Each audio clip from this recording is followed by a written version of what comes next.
आदिलशहाची आई बर का. नजरेत तिच्या अंगार दरबार झाला गपगार. कुणी घेईना पुढाकार साऱ्यांनीच मानली हार. इतक्यात अचानक एक सरदार उठला, बोलला, हम लाएंगे शिवाजी को. आणि त्यानं विडा उचलला. नवतेच अफजल खाने,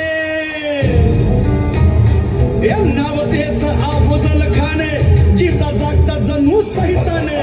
कान बोलला छाती ठोकून, शिवबाला टाकतो चिरडून.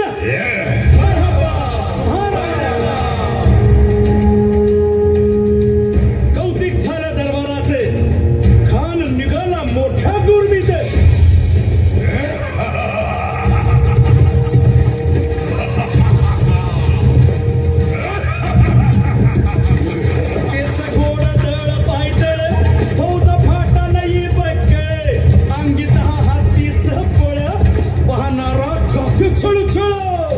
राजाची सेना मुठभर. खानाला कसा ठोपणार, काय लढवावा हुन्नर. चिंतेत पंत सरदार. महाराज, आपला जीव मोलाचा आहे. खानाचं सैन्य अफाट आहे. त्याच्यासमोर आपला टिकाव लागणं अवघड आहे. काही दिवसांसाठी आपण कुठेतरी अज्ञातस्थळी निघून जा. काय म्हणालात रायबा? मासाहेब, आम्हाला आमच्या जीवाची पर्वा नाही. राजांचा जीव वाचणं गरजेचं आहे. रायबा, शिवबा केवळ आमचा पुत्र नाही, तर अवघ्या मराठी जनांचा स्वाभिमान आहे. या मातेने आपला पुत्र गमावला तरी बेहत्तर, परंतु भ्याडपणे पळून जाऊन या मराठी मुलखाचा स्वाभिमान गमावता कामा नये. अशा वाघिणीचा त्यो छावा. बाळासाहेब, आपला पुत्र आणि मराठी मुलकाचा स्वाभिमान विजयी टिळा लावूनच परततील. अशा वाघिणीचा त्यो छावा. तथास्तु. गनिमाला कसा ठेचावा, डोक्यात नेहमी कावा. भेटीचा धाडला सांगावा. प्रतापगडावर आमने सामने भेटीचा सांगावा. खानाने हसत हसत कबूल केला. दिवस ठरला आणि ठरल्याप्रमाणे प्रतापगडच्या पायथ्याशी खान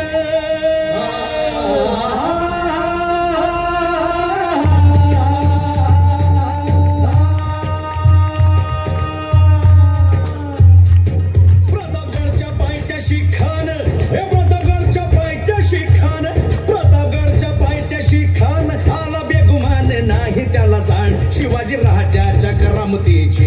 शिवाजी राजाच्या करामतीची. शिवाजी राजाच्या करामतीची. आणि त्यासे नाही जाणीव शक्तीची. त्यासे नाही जाणीव शक्तीची. आणि करील काही कल्पना युक्तीची. हजी जी मनाच्या भेटीसाठी महाराजाला एक शानदार शामियाना उभारला होता. भेटीसाठी छान उभारीला. भेटीसाठी छान उभारीला. नक्षीदार शामियान्याला. नक्षीदार शामियान्याला. आणि अशा शामियान्या खान डौलत डुलेत आला. खान डौलत डुलेत आला. सय्यद बंडा त्याच्या संगतीला. सय्यद बंडा त्याच्या संगतीला. शिवबाच्या संगती महाला. शिवबाच्या संगती महाला.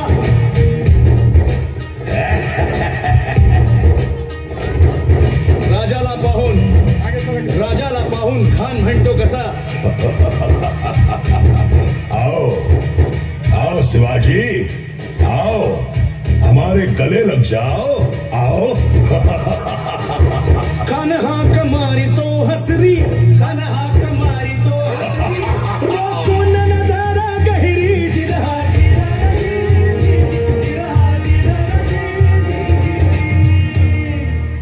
खानानं राजाला आलिंगन दिलं आणि दगा केला. खान अभिमान मान्याला. खान अभिमान मान्याला.